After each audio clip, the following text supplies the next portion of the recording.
Un saludo para todos. En esta ocasión vamos a revisar el tema de taquicardia de complejos anchos. Ya en otros videos anteriores tuvimos la oportunidad de revisar el tema de taquicardia de complejos estrechos y se nos llevó alrededor de 3 videos aproximadamente. Ustedes ya saben cómo es mi gusto para estas presentaciones y no suelo hacer videos muy largos, y es por esto que es factible que este tema de taquicardia de complejos anchos se nos lleve en 2 o 3 videos. No siendo más, entremos en materia y recordemos que el músculo cardíaco, el corazón, su función principal es la de bombear sangre y por lo tanto oxígeno a toda la circulación, a toda la economía. Y esto lo hace por los movimientos de sístole y diástole que están dados gracias a la generación, conducción y transmisión de estímulos eléctricos. Recordemos que nacen desde el nodo sinusal, que es el marcapaso por naturaleza con el que todos nacemos y que funciona en condiciones normales como marcapaso principal, porque no es el único, y el estímulo es conducido de arriba a abajo para que tanto aurículas como ventrículos se despolaricen y se produzca la contracción que va a llevar finalmente a que se expulse la sangre para ser transportada a todos los órganos y tejidos. Ojalá que todas las taquicardias de complejos anchos fueran así de fáciles de ver, de observar y poder interpretar, bien sea en un electrocardiograma de 12 derivadas o en un cardioscopio o en un visoscopio, en donde podríamos estar viendo un dedo largo y poder decir inmediatamente con absoluta seguridad, esto es una taquicardia ventricular. O si nos muestran un electrocardiograma de 12 derivadas, poder decir también, esto es una taquicardia ventricular. Vamos a ver en estas presentaciones cuándo no es taquicardia ventricular, qué tipo de taquicardia ventricular es, porque hay varias características y varias clasificaciones, y esto es lo que tenemos a continuación. La taquicardia de complejos anchos consta de un QRS ancho, que es el que mide más de 0.12 segundos o 120 milisegundos. Es importantísimo poder ubicar la dirección del QRS, la dirección del eje del QRS, en qué cuadrante del plano cartesiano está ubicado. Recordar, como vamos a ver ahorita en una gráfica, que el vértice más agudo del QRS es el que nos orienta a ver qué polaridad tiene. Sería importantísimo contar con la edad del paciente, sus antecedentes, porque nos van a orientar el diagnóstico. Un paciente joven, sin cardiopatía, sobre todo de tipo isquémico, sin estar consumiendo fármacos antiarrítmicos o sin tener de pronto trastornos hidroelectrolíticos, nos hará pensar que no se trate de una taquicardia ventricular, pero si se trata de un paciente de una edad más avanzada, con alteraciones en su cardiopatía isquémica, por ejemplo, o consumiendo antiarrítmicos, como decíamos ahora, pues nos va a orientar a que no es 100% seguro a que se trate de una taquicardia ventricular. Mirar el RR, si es variable o si es constante, también nos va a ayudar al diagnóstico, como vamos a ver más adelante. La estabilidad hemodinámica del paciente también nos va a hacer pensar qué tipo de taquicardia es. Como decíamos ahora, considerar alguna cardiopatía, sobre todo de tipo isquémico, el trastorno con los electrolitos y el consumir ciertos antiarrítmicos que nos podrían llevar a una prolongación del QT que nos genere un tipo de taquicardia complejo ancho.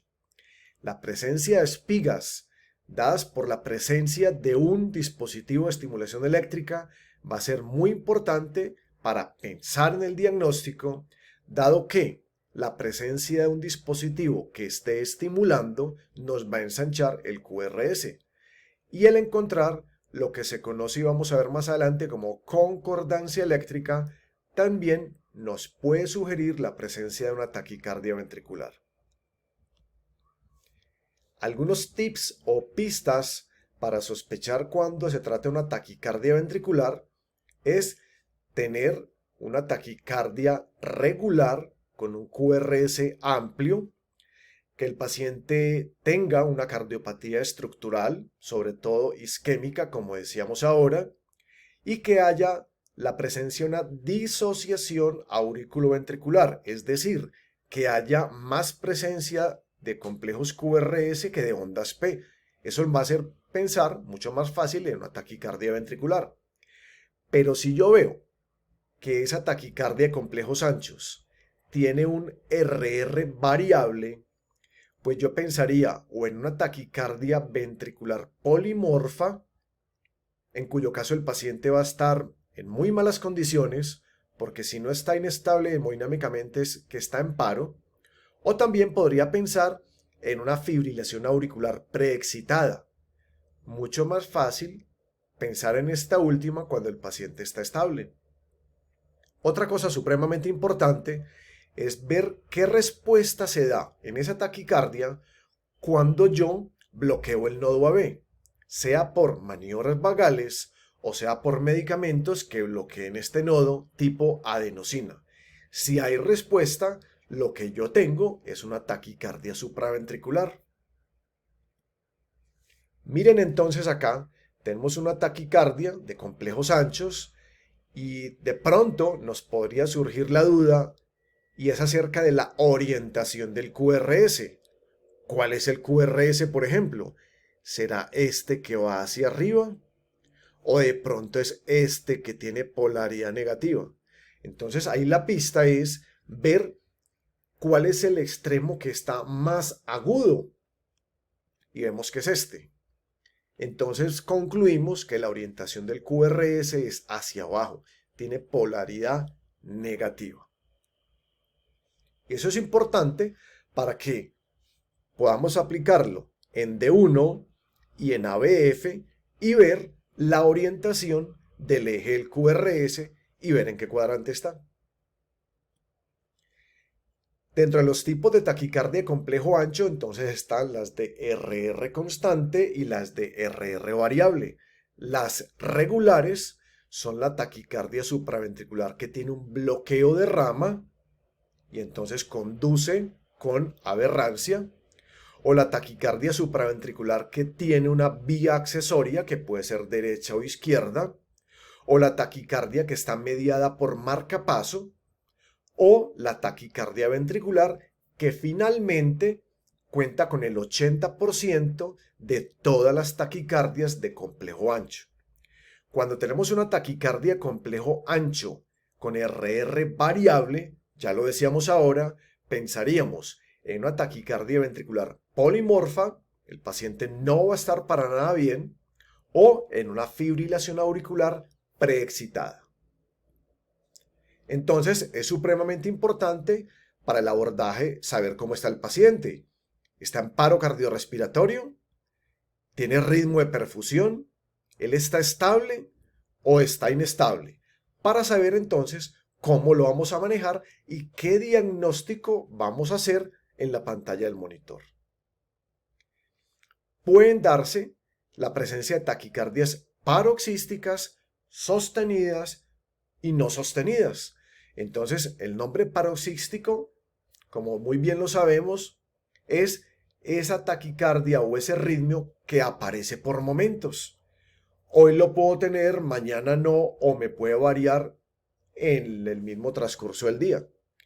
Una taquicardia no sostenida, por definición, son 3 extrasístoles o más que duran menos de 30 segundos.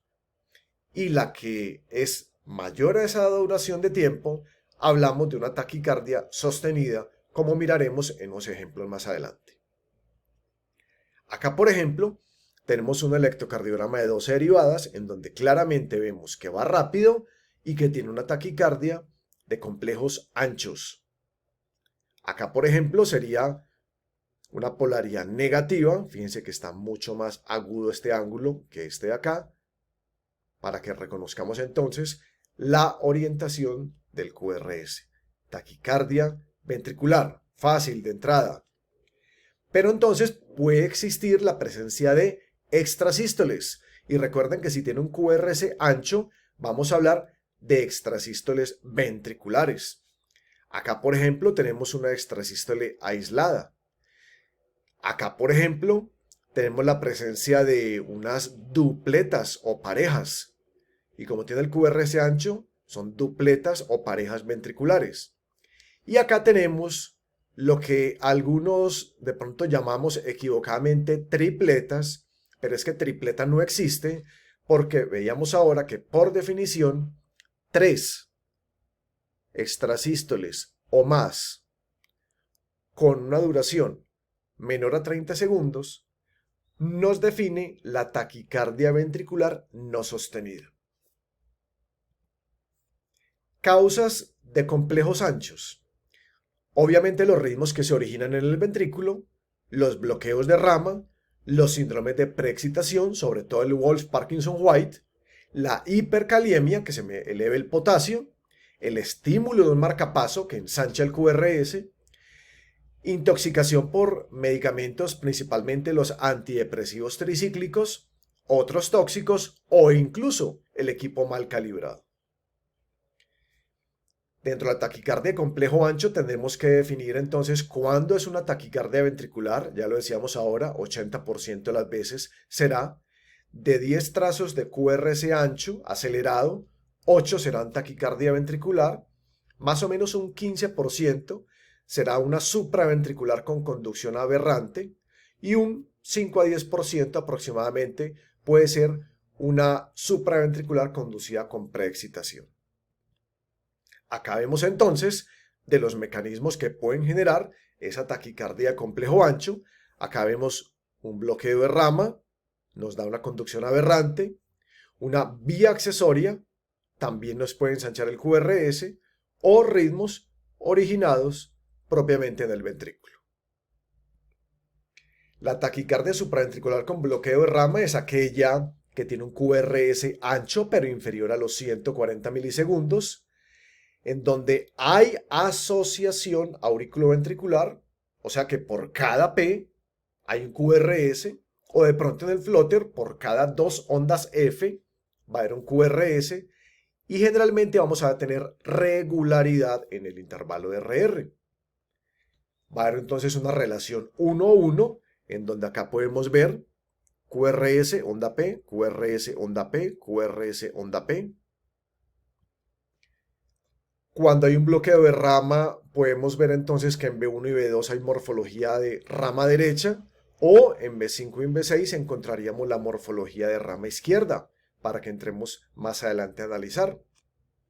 La irregularidad del RR, ya lo decíamos ahora, siempre nos hace pensar en una FA preexcitada. Memoricemos bien y grabemos bien este ritmo. Miren que el complejo está ancho, pero hay irregularidad. Miren el QRS, tiene polaridad positiva. Miren este RR y miren este otro RR. Es un RR variable, va rápido. Es una FA preexcitada. Y entonces, las FAs preexcitadas hay que manejarlas idealmente con cardioversión eléctrica, en modo sincrónico por supuesto, previa analgesia y sedación.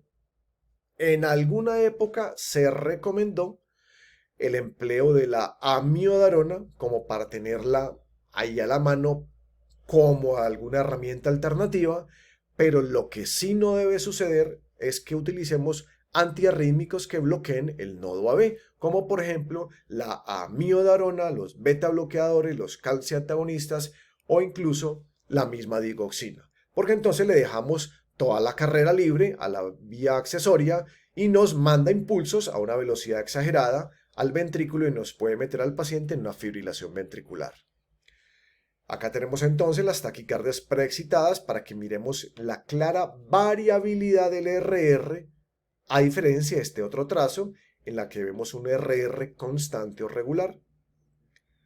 Entonces, esa taquicardia, como decíamos ahora, si es ventricular, no va a responder al bloqueo auriculoventricular